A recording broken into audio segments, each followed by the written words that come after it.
Now live from the White House. Kellyanne, thank you for joining us. Appreciate it. We set this up a little bit at the top. Let me just hit the reset button for our viewers before I ask you the first question here. It's the subject of Michael Flynn, the National Security Advisor, reports that he may have discussed those sanctions that the Obama administration placed on Russia with the Russian ambassador before Donald Trump became president. Vice President Mike Pence denied this on January 15th. Now we have a statement from Flynn that says it is possible. He can't guarantee that he didn't have these discussions. Basic question here, does the National Security Advisor right now enjoy the full confidence of President Trump? Yes, General Flynn does enjoy the full confidence of the president, and this is a big week for General Flynn. He's the point of contact for many of these foreign visits. If you look at the official schedule, today we had the Prime Minister of Canada, Justin Trudeau, here, obviously, for bilateral meetings. On Wednesday, we're welcoming Benjamin Netanyahu here to the White House. And behind the scenes, they're doing a number of different meetings where they're talking about trade, they're talking about terrorism, security, the fact that Canada and the U.S. are very important neighbors to each other and will continue to be. And obviously, the National Security Advisor is a very important point person in those discussions. General Flynn has said he can't recall, and that he had about 30 phone calls with, I guess, leaders at the time, and since then 70, I'm told, with different leaders, and I'll just leave his comments at that. But by saying that he enjoys the full confidence of the president, these two questions that are out there: one, whether he had a conversation before Donald Trump became president that involved the sanctions, and two, whether he misled or provided false information to the vice president, to Mike Pence, who then went out there and said, hey, this conversation, this type of conversation never took place. By saying he enjoys the full confidence of the president, are you saying you're satisfied that he did not have those conversations, that he did not mislead the vice president? No, those are two different questions. You asked me, and I'll repeat the answer, does he have the full confidence in the president? Yes, he does. Then you're asking me, what did he talk about with people when I wasn't on the phone? So the only way for me to answer that is to tell you what he has said, which is that he can't recall. And what he informed the vice president at the time through a conversation was that he had not. The vice president went out on TV, as you know, in January, and repeated that based on the conversation he had with General Flynn.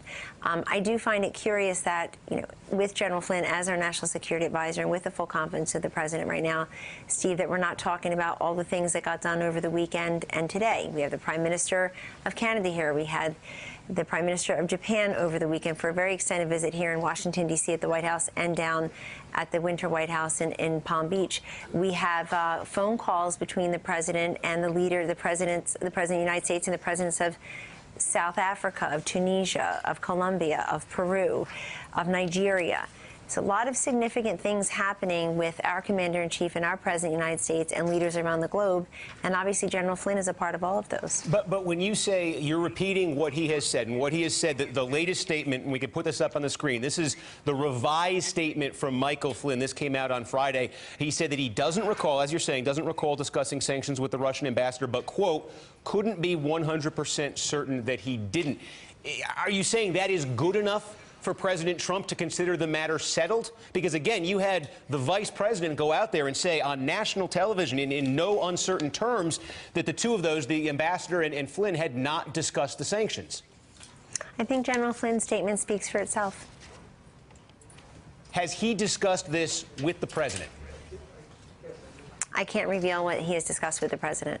But have they had a discussion since these revelations came out about this? They discuss many things. So the president and his National Security Advisor, they routinely discuss any number of issues and concerns. Has he had a discussion with the vice president about this?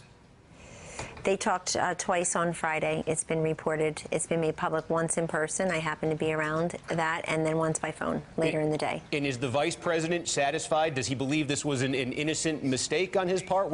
How would you characterize the vice president's reaction? The vice president's reaction, anything that's been made public, you can see for yourself. Other than that, I will not reveal what the vice president thinks or feels about anything, any more than I would reveal what Steve Kornacki thinks or feels about anything. So do you consider it, if it is true that he had discussions, and again, the concern here in terms of federal law, the concern here is the idea of a private citizen engaging in diplomatic conversations. This is, again, before Donald Trump became president. If there were discussions involving the sanctions before Donald Trump became president, would you consider that, if that was revealed, would you consider that a fireable offense? You're asking me to answer hypotheticals, and you're not looking at the other side, which is, what if it's not true? I haven't heard that question at all. I only hear it in the negative context. And I think we'd have to know the full, you're just asking me based on hypothetical set of non-facts. I'd have to know what the full example is, what the facts are, to be able to answer the question. And so far, I think the best evidence you have is what General Flynn has said as recently as Friday, and to look at what General Flynn has been doing with the President of the United States and the Vice President since. He's been fully involved in all these meetings. He spent the whole weekend working down in Florida, obviously involved with at the level of the president meeting with the Prime Minister Abe, and the wives meeting, and of course the National Security Advisors meeting, and the senior staffer and their counterparts from Japan meeting. And then again, he's been there, he's been present for these calls with the presidents of, I'll repeat them again because they don't get a lot of coverage, South Africa, Colombia, Tunisia, Peru, Nigeria. Just in the last couple of days, we have Prime Minister Trudeau here today. The National Security Advisor is very involved in all of that. In the bilateral meetings, we'll have Benjamin Netanyahu here on Wednesday. National Security Advisor very involved. And so I know we want to talk about this one aspect, and you're asking me to answer questions about what other people thought or did or said or believe and their confidence levels. And I can only tell you what I know and what I'm allowed to reveal, and I can only tell you what they've said in terms of characterizing somebody else's feelings. Well, in terms of what they said then, did Flynn apologize to the Vice President? I won't reveal that. And that's a conversation between the Vice President and the National Security Advisor. I know that they talked twice on Friday. They obviously were together today. I walked into the joint press conference with them, talked to them in the holding room before we were in there.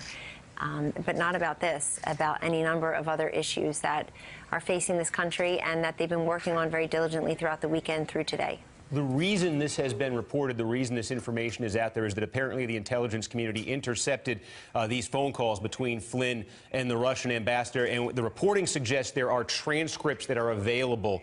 In the interest of clearing up all of the public questions and all the questions I'm asking you right now, do you think those transcripts should be released?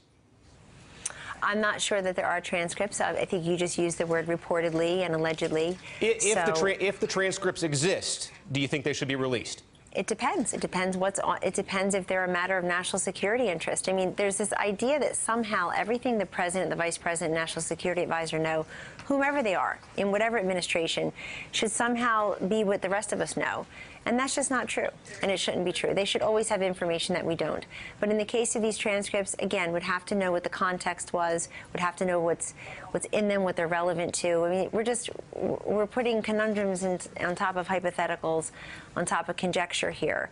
We take it all very seriously, but I think we're having the same conversation 7 different ways respectfully, and ignoring all the other things that the National Security Advisor, President, Vice President, and this administration are doing together for the good of the people. I want to ask you, too, about what one of your counterparts in the administration, Stephen Miller, another top advisor to the president. He made some news yesterday on the Face the Nation, one of the Sunday shows, and he was talking about the president's immigration executive order, about the court ruling, the refusal of the court to lift the temporary stay in place on the enforcement of that order. And Stephen Miller said, I think we could put this up on the screen, the end result of this is that our opponents, the media and the whole world, will soon see, as we begin to take further actions, that the powers of the president to protect our country are very substantial and will not be questioned. That phrase right there, will not be questioned, has received a lot of attention since he made that on Sunday. It's raised the question, and I'll give you a chance to answer it here. Does the White House, does this administration respect the power of the courts to review presidential decisions? Yes, they do, and Stephen Miller does as well. What he was saying is will not be questioned. I think what he means is it's a lot of latitude, great authority, and in the case of this president, President Trump, Steve, he believes he doesn't just have the authority under the statute 1882 in the Constitution. He believes that he has the duty and the responsibility to protect our homeland and our citizens and our interests and our allies, and that's what he's doing here. We are fully confident we will prevail on the merits. And I believe what my colleague Stephen Miller is saying is that as this is either adjudicated through the courts or another executive order is issued or the high court takes it up, whatever the corrective course and whatever the remedy ends up being, that we'll have to dig into something that's not yet been dug into, because we were talking about a TRO. Here we'll be talking about the merits. We'll be talking about, does a president in fact have the type of constitutional and statutory authority that would allow him or her to exact this kind of exact this kind of temporary halt on travel from 7 narrowly prescribed countries, protecting those who have the LPRs, the legal permanent residents who have the green cards, and making clear why this would be in effect for a temporary amount of time, what it is the president is trying to protect, who the president is trying to protect, what he is trying to accomplish. And of course, we respect the 3 branches of government. We're federalists here, and we respect the 3 branches of government. They are separate and equal. They are independent of each other. They are checks and balances to the other.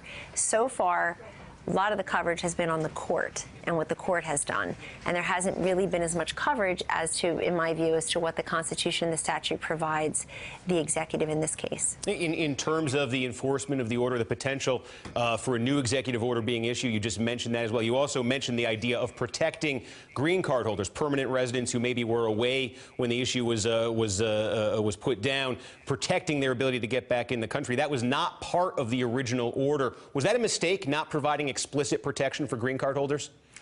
Well, the clarification was very important because this country we have an interest in full and faith execution of our green card program, otherwise known as illegal permanent residence. I mean, if that's your status, then you were not meant to be included in this particular executive action. That has long been clarified, and I would submit to you at the time, the numbers may be slightly different now, but basically a day or two, maybe the day or two after this originally was executed, there was as many requests and waivers that were requested were granted to those green card holders. So I'm just laying out there that there are a number of different options and where we go from here. But regardless of the option and regardless of the form that the next step takes, we will have this adjudicated on the merits. People will have to look at the statute. Court will have to look at the statute.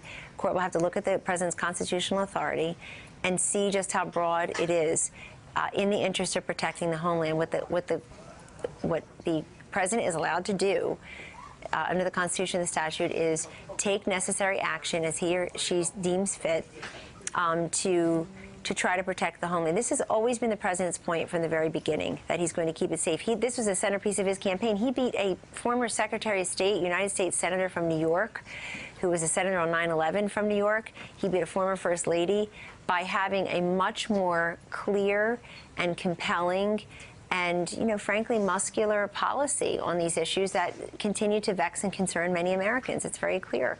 If you get past all of the, I think, the hyperbole and some of the hysteria, and you actually look at what Americans think of some of the underlying policies and what they think presidents should be doing, the president's first role is to protect its people, and that's what President Trump's intention is here. Okay. Kellyanne Conway, counselor to the president. Thank you for taking a few minutes. Appreciate it. Thanks for having me, Steve. Take care. Thank you very much. Hey there, I'm Chris Hayes from MSNBC. Thanks for watching MSNBC on YouTube. If you want to keep up to date with the videos we're putting out, you can click subscribe just below me or click over on this list to see lots of other great videos.